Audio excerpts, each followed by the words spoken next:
Well, good morning, church. My name's Leandra. I'm one of the pastors here at the Water's Edge, and I did not cry during my COVID test.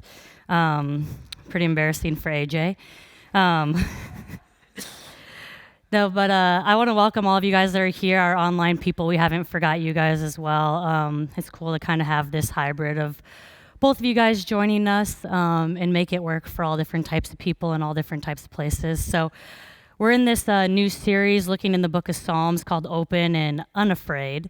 And last week, Craig talked about what it would look like to live that way, to actually be open and honest and authentic and not afraid of what everyone's going to think about you when you do that. And so I'm going to try and practice that a little bit today as well.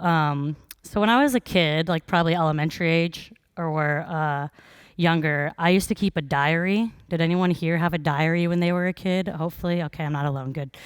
So I kept this diary. I don't know exactly what I wrote in it. I'm hoping that it's like lost, destroyed in a landfill somewhere and no one will ever find it.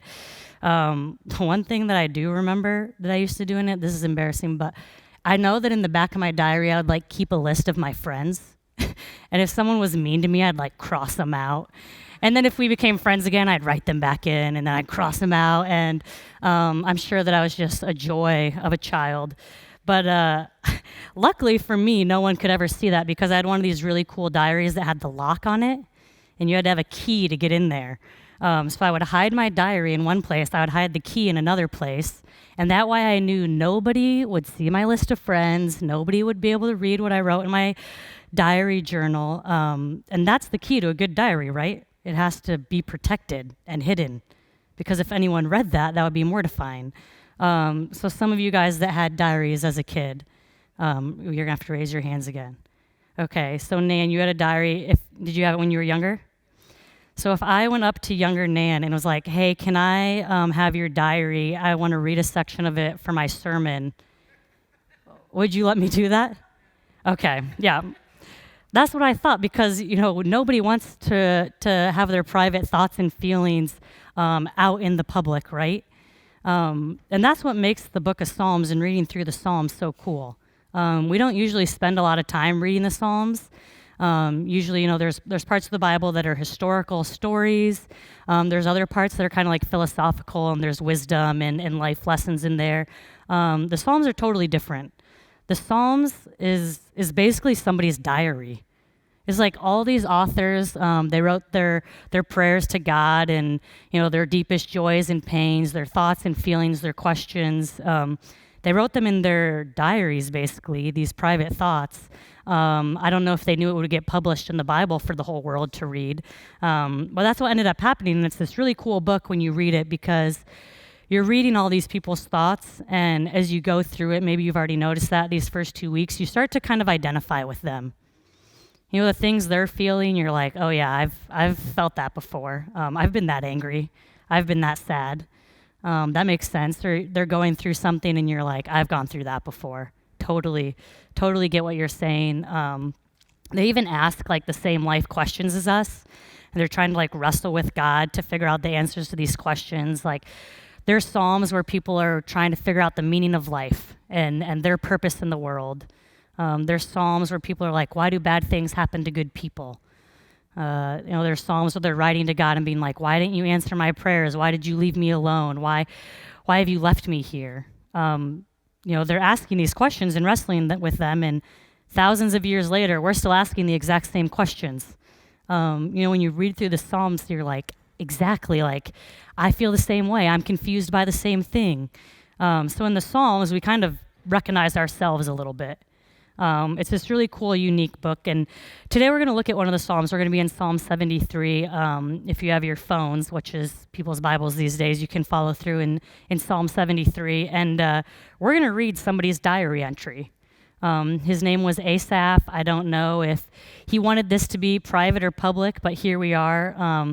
And he has a question for God. I think it's a question or kind of like an observation about life that we've all had before. And it's been bothering him for a really long time. And so he takes it to God. This is what he says. Truly God is good to Israel, to those whose hearts are pure. But as for me, I almost lost my footing. My feet were slipping, I was almost gone, because I envied the proud when I saw them prospering despite their wickedness. So basically what he's asking is, God, I know you're good. I know you love me. You're this just and righteous God. But it's not fair. All these people have more than me. They have it easier than me. Good things happen to them and bad things happen to me. It's not fair. I'm a good person. I go to church. I do all these things, but I'm not getting any blessings for it. I'm not being rewarded. Why aren't you being fair to me? Have any of you guys asked that question or had that thought, looked around and be like, this isn't fair?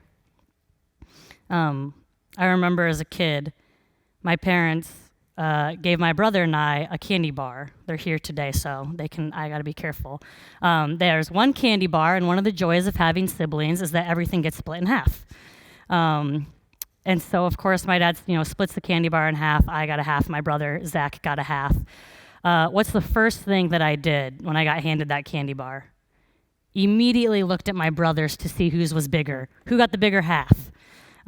Instantly, I could tell, his is a little bit bigger than mine. I got the small half of the Snickers bar. Parents, I'm sure you know exactly what's coming next, which is the freak out. This isn't fair. He got a bigger one than me. The tears, whatever may accompany that, because it's not fair. He got more than me. I told this story last night at our Saturday night service, and there was a family there, and the kid came up to me after, and he's like, "You think that's bad? I have 5 siblings." He's like, "My candy bar was so small." I was like, "Wow, you really put that in perspective for me. Thank you." Okay, so I'm whining, crying. Oh, it's not fair. My candy bar is so small. What do you think my dad did in response to that? Did he walk over with like a ruler and he's like, "You're so right, Leandra. This is unjust. We are going to measure these things. We are going to re-even it out so that you get exactly as much Snickers as Zach." Dad, is that what you did? Yeah, you were supposed to do that. But instead, he just lovingly and gently came over to me and said, "Well, Leandra, life's not fair." It was very loving. But, that was the beginning as a kid of learning this life lesson that it seems like we have to relearn over and over again our whole lives. We're told life's not fair as a kid all the time. And if I asked anyone in here, "Hey, do you think life's fair?" I bet all of you would say, "No, obviously not." We know that. But that doesn't make it any easier when it happens to us, when we get the short stick. We know this to be true, but then when it happens to us, we still say, "It's not fair. God, what are you doing? It's supposed to be fair. You're supposed to be good. You're not being fair." It's just this thing that we struggle to learn and relearn and learn again throughout our whole lives. Someone made the team and I didn't. That's not fair. I did the whole group project all by myself and everyone got the same grade as me. That's not fair. I worked really hard and I did, a lot of good things at my job, and then my coworker got all the credit and the promotion and the raise. That's not fair. I think lately, definitely over the past 4 months, I've heard and said life's not fair more than usual with all of the things happening with COVID. I look at all our seniors. They didn't get to go to prom. They didn't get their normal graduation, things that you just can't get back. And I look at that and I just think that is just not fair to those seniors. It's not fair that they didn't get those experiences. I've heard so many stories of people that got laid off or furloughed or let go from their job, or their salary was cut for one reason or another. And they're good employees, they're smart, they're good workers. It's not fair that happened to them. They didn't deserve to lose their job, but they did. Even just this past week, the Big Ten announced that they're not going to have a fall football season this year. Meanwhile, the lesser Big 12 is going to keep playing. That's not fair. And, Asaph is having these same questions, and he's had enough. He's looking around. He's like, "This isn't fair. Why is God treating me this way?" And it's really been bothering him. And so he says, "I tried to understand why the wicked prospered. But what a difficult task that turned out to be, as we know." So he tried to figure it out on his own. That didn't work. So he tried something else. He said, "Then I went into your sanctuary, God, and I finally understood." So then finally he brings this question to God himself. This is what Craig talked about last week. When we're open and honest and authentic with God, when we bring all of our thoughts and questions and fears, no matter how scared we might be, when we actually pray about these things, it puts us in a better place. Instead of just like having these negative feelings and letting it fester inside of him and make him bitter, he decided to bring it to God, and that's where he found some understanding. And it doesn't say that he just prayed at his house or went and prayed to God. He went to the sanctuary. So God's not the only person in the sanctuary, right? There's other people usually in the sanctuaries, unless there's a global pandemic, and then they're at home watching online. But usually there's other people in the sanctuary, like other people coming to worship and pray and sing and read scripture and that sort of thing. So I think Asaph went there not only to pray to God, but also to like go talk to the other people in the sanctuary. He'll be like, have you guys ever thought this? This has really been bothering me. What do you think? Have you had experiences like this? Has this ever happened to you? What did you do about it? I think he prayed, but I think he also asked the other people there and got a lot of insight and understanding and advice from those other people. And that was because he was able to be vulnerable and admit that some of these things were bothering him. So he goes to the sanctuary. He's complaining, life's not fair. Why isn't God fair to me? Unfortunately for us, he does not get a straightforward answer. Here's why life isn't fair. Here's the solution. That doesn't happen, obviously, because we're still asking the same question and dealing with the same problem. But he does gain 3 important insights in there that he shares with us in the psalm that help him feel a little bit better about this reality that life's just not fair. The first thing that he realizes is we're not actually very good judges of what's fair and what's not. We like to bang our gavel and say, yep, this is not fair. It's not fair for me. But we're not actually very good judges of if that's true or not. We make a ton of assumptions. We, have a lot of judgments. We'll take all our blooper reels and mistakes and compare it to other people's highlight reels and best moments. We're just not very good judges. We don't see the full picture. We don't have all the facts before we decide that. The other day, Sam and I were watching a Colorado Rockies baseball game on TV. And it was, maybe the bottom of the 8th, the Rockies were down 1. It was a close game.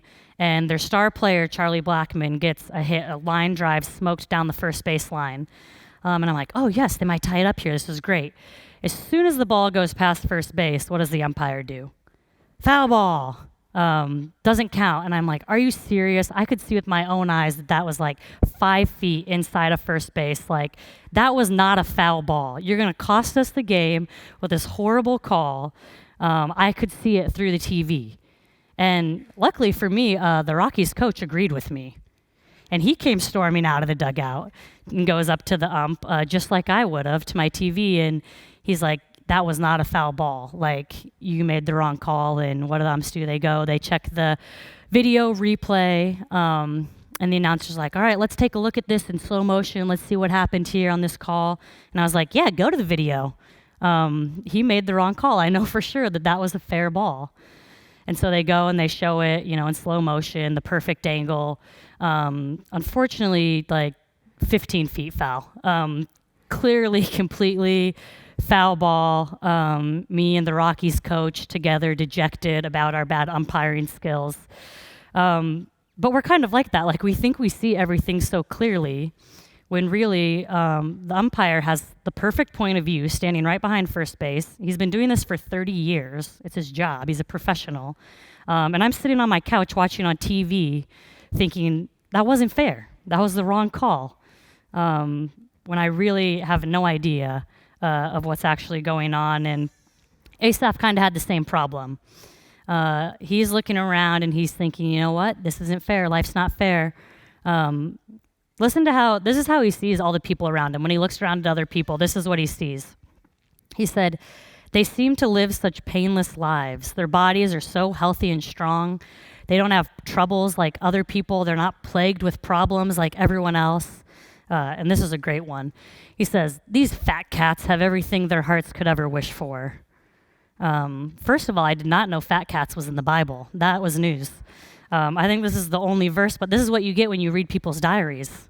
This is what they honestly think. So he's looking at all these fat cats that have everything they want and have it so much better than him, but there's a bit of a problem with Asaph's judgment here. This doesn't describe any single person I've ever met. A painless life, no troubles, and they have everything their heart could ever wish for. I have never met that person. I've never met a person that would accurately describe where everything is just perfect and painless and all together. I've never met a couple that has truly the perfect marriage with no problems. I've never met a parent that was perfect and never made any mistakes with their kids. I've never talked to a student who is just like, yeah, I have no problems, no fears, no worries. Everything is just going perfectly for me. I've never met that person. I don't think that person exists. But Asaph looks around and he sees everyone that way. Everyone has it better than me. Everyone has it so perfectly. The neighbors have it all together. My friends, they have better luck than me. They get all these things that happen. The other parents, they have it so much easier, and it's so hard for me and my family, and everyone else has it easy. He just doesn't really have all the facts when he's looking at these other people's lives. And while he's viewing everyone else's life this way, like perfect, happy, joyful, have everything lives, listen to how he views his own life. He says, I get nothing but trouble all day long. Every single morning brings me pain. So I don't know if Asaph's life was really this horrible. He later in the Psalm says he was kind of foolish for saying this in the first place, and he realized there was more good in his life than he was admitting. But the truth is, he really did feel that way. He really felt like everything was horrible and painful, and it's because he let comparison totally take over his life. Comparison and envy of other people had robbed him of any joy he might have in his life. It's robbed him of enjoying any of the good things that he might have. He wasn't a very good judge of other people's situations, and that made him not be a very good judge of his own situation in comparison. He was totally blinded by envy of other people. And the problem with envy is it's never going to be happy to just have enough or to have what we need or to have a good amount. Envy is only happy when it has more than the other person. You may have enough money, but you can't enjoy it because, so-and-so has more than me. Or, maybe you are in a relationship and you're looking around and you're like, well, everyone's is better. Everyone has more. And, envy keeps us from enjoying, there may be good things in our life, but we can't enjoy it because we're too busy comparing it to everyone else. It's the kid sitting there saying, his candy bar is a little bit bigger than mine. So I'm not going to enjoy mine at all. Envy is obviously, this is bad for us personally. It keeps us from enjoying things, but it is absolutely horrible for our relationships. The problem is envy looks around at everyone else and sees them as a rival, someone I have to compete with. This other person is someone I'm in a competition with. And when you start to see everyone around you as a rival that you're competing against, all of a sudden you don't have any teammates. Because everyone else is on the other team now. Everyone else is someone to compete against. And one of the best things that we can do to get rid of some envy in our lives, and I do this, I hear so many people doing this, we need to stop treating everyone and viewing everyone as our competition. The neighbors next door are not our competition. The other parents in the class are not actually our competition. The other people at work, they're not actually our competition. God tells us over and over again we need other people in our lives. He doesn't say they need other people to compete against, to motivate them, to make them better, and then they'll know how they stack up against others and they'll know how they're doing.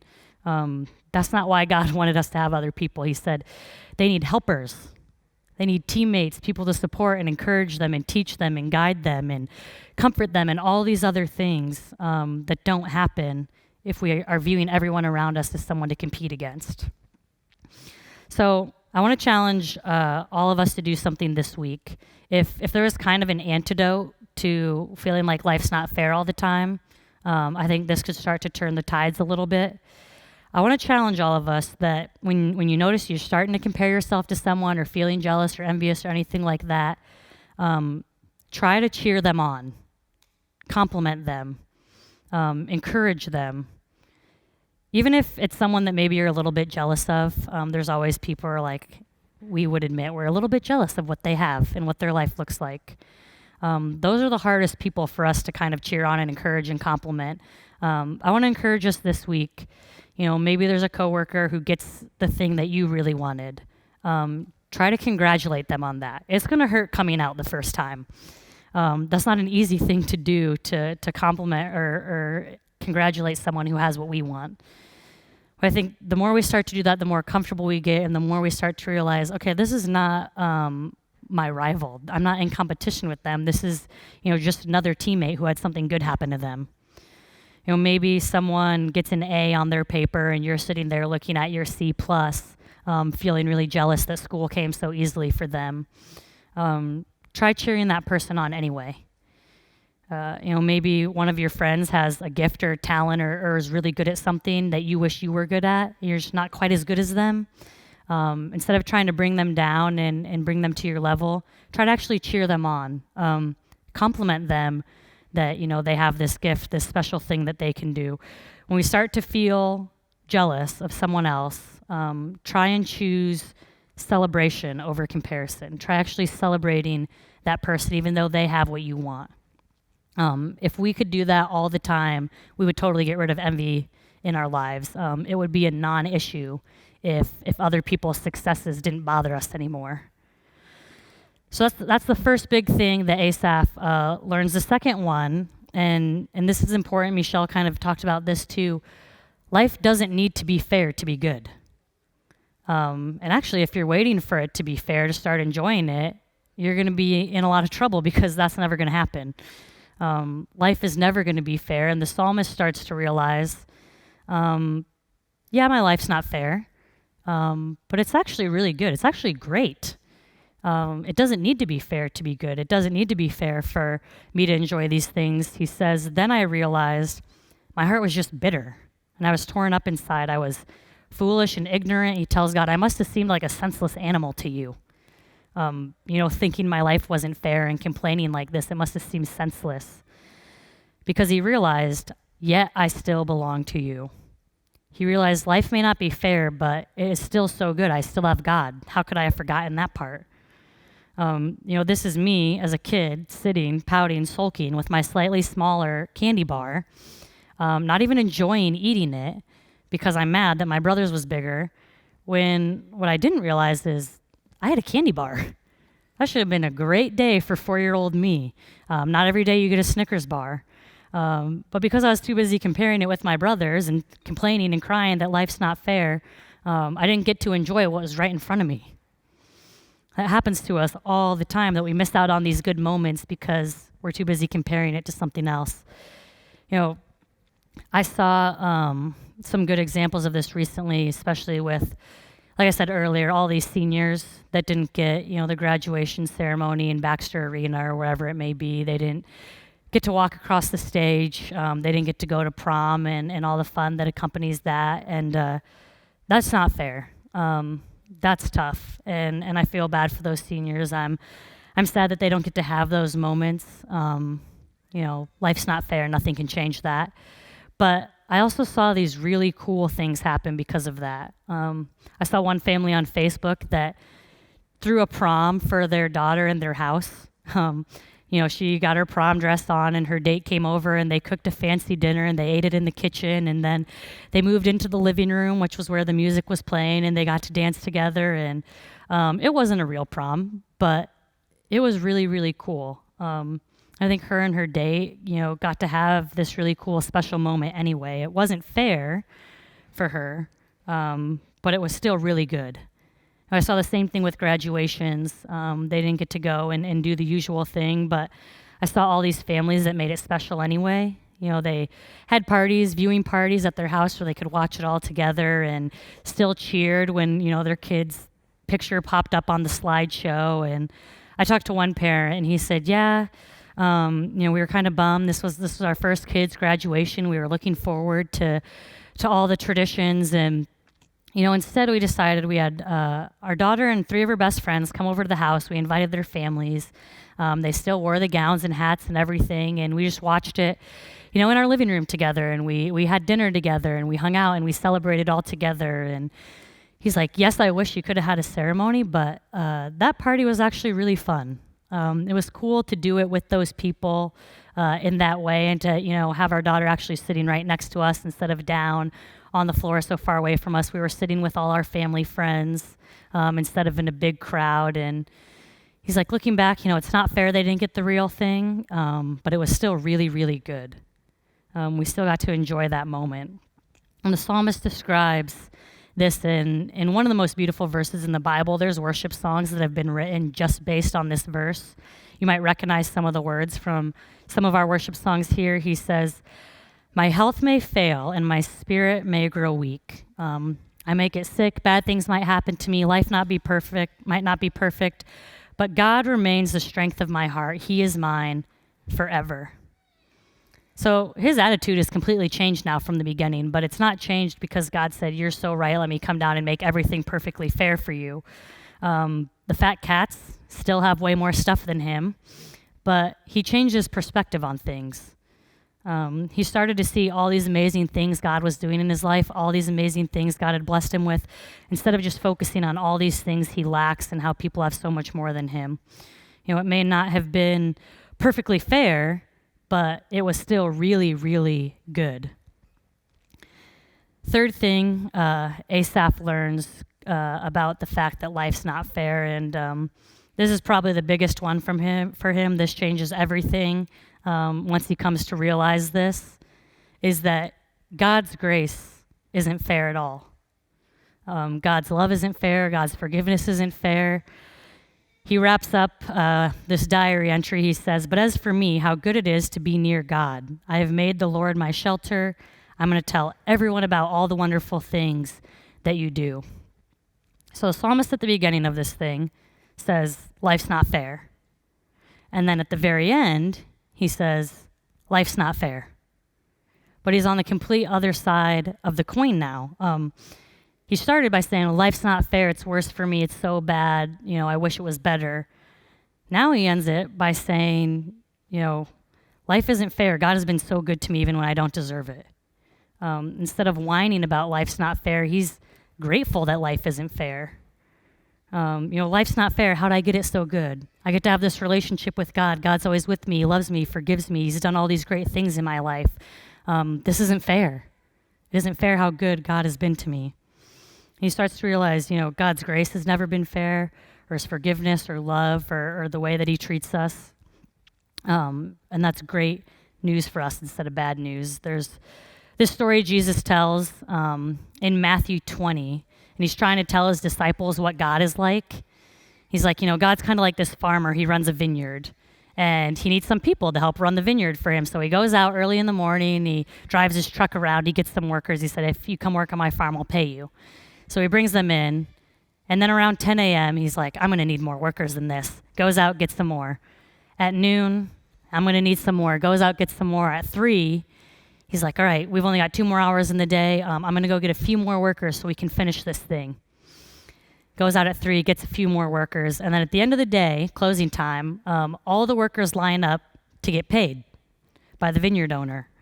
The ones that started at 9 a.m. over here and the 3 p.m.ers over here, and the farmer goes down the line paying everybody. Well, the early morning people, they get a full day's payment. And then the people that came at noon, they get a full day's payment. The people who showed up at 3 p.m., who worked for 2 hours, they're not even sweating yet, they got a full day's payment. And the guys who showed up in the morning are like, hey, this isn't fair. And the guys at the other end of the line at 3 p.m. are like, wow, this isn't fair. I can't believe we got a full day's payment. This is awesome. And the disciples hear that, and they're like, that's what God's like? That is not fair. God should be more just than that. He should be following the rules, and they should get a full day, a half day, and the 2-hour people can get a tip at the end. And Jesus explains, well, that's what God's grace is like. And instead of complaining about it, you should actually be thankful, because a lot of you are 3 p.m. people, and you're getting the full payment anyway. I'm a rule follower. I want things to be fair. I don't like when it is. I think I probably whine about it just as much now as I did when I was 4 years old. I don't like that life's not fair. I think that it should be half the time, but then I read this story in this psalm and I think about it and I realize I am very lucky that God doesn't play that way with me, or I'd be in big trouble. If God's grace wasn't extended unfairly to me. So I'm going to end with the song here. Psalms is a book of songs. This one's not in Psalms. It should be. My second favorite type of music after everything AJ and the band plays. That's my first. My second favorite type of music, though, is country music. Any country music fans? A few? Okay, Jesus listens to country. That's obvious. Country music just gets it. You play it, and it doesn't matter if it's raining, snowing, or what. It's a sunny day at the lake when country music's on, and it just has all these great life lessons in it. And there's this new song that came out I've been listening to lately. It's called "Life Ain't Fair." It's by a guy named Kanan Smith. You know it's country because it has "ain't" in the title of the song. So it's called "Life Ain't Fair." And it's the singer's like looking around at his life. He's looking at his family and his house and his career and at his past and all these things that are happening to him. And he repeats in the chorus over and over again, "Oh, thank God life ain't fair." Or as I will say, because we're in Nebraska, "Thank God life isn't fair." I don't know how many times I can say "ain't" over and over. But he says, "Thank God life isn't fair. Thank God life isn't fair." He looks at his wife and he's like, "Oh, thank God life isn't fair. I would have never had her." Thank God life isn't fair. I would have never had this job. I would have never been in these beautiful places. He's saying, "God, you have been so good to me, like above and beyond whatever I deserve, and thank God that you weren't fair." And I listen to that, like, do you guys ever have moments like that? Where you like maybe look at your spouse or your kids or your parents, maybe like the people you're sitting next to right now. Do you ever look at that and be like, thank God life's not fair? Like, how did I get all of this? Or, maybe you're sitting somewhere beautiful, you're on vacation, you're at the lake or the mountains or wherever, and you start to like look out at all the beauty and you're like, how did I get so lucky? Like, how am I here right now? This is so cool. I think another one that we forget about, maybe you like look back at your past, everything you've been through. You see all these mistakes and failures and hurt and pain and twists and turns and all those things, and you realize, oh, thank God life isn't fair. God would have left me behind a long time ago. Thank God life isn't fair. I wouldn't have been forgiven the 21st time I made that mistake. I wouldn't have been carried through that horrible moment, even when I didn't deserve it. And when I started to think about that and listen to that song, it makes me realize, like, I wish I thought that way all the time. Sometimes I look around and I'm like, oh, life's not fair. Like, a person has it way better than me. Their job is better, their family's better, they have all this stuff. Life's not fair. But I wish I could have this perspective where I'm thanking God that life's not fair and I look around and see all these great things that I don't deserve instead. So the song ends by saying, life isn't fair, it doesn't make sense. That's true. Unfortunately, I'm not able to answer that question for you today. I still don't know why life's not fair, and it still doesn't quite make sense. But then he says, in my case, that's for the best, because I've had all these great things. So on that note, let's pray. God, we just come to you today so grateful that life isn't fair. There's times we've complained about it. There's times where we've really hated that life wasn't fair. We've asked this question. We've wondered why we're getting the short end of the stick. But today, God, we just come to you grateful. You've forgiven us so many times that we don't deserve. You've carried us through bad moments. You've stayed by our side, even when we've tried to run away. You've given us all these great people in our lives that sometimes it feels like we don't deserve. God, we're thankful for all these things, all these people, all these moments, all the ways that you love us so much. And I ask that you just help us all give up comparison, give up envy, give up, looking over the neighbor's fence and wondering what might be if we were someone else or somewhere else. Help us get rid of those things. Help us stop comparing ourselves to other people and trying to compete against them, and be able to enjoy more of what we have in this life, in this place. These past few months have been so unfair to so many of us, and it doesn't make it any easier. But God, we know that you are with us, and you're going to continue to be with us when it's fair and when it's not, and you're going to continue to bless us and forgive us and give us grace all along the way. And we now join together and pray the prayer that your Son Jesus taught us to pray. Our Father, who art in heaven, hallowed be thy name. Thy kingdom come, thy will be done, on earth as it is in heaven. Give us this day our daily bread, and forgive us our trespasses, as we forgive those who trespass against us. And lead us not into temptation, but deliver us from evil. For thine is the kingdom, and the power, and the glory forever. Amen.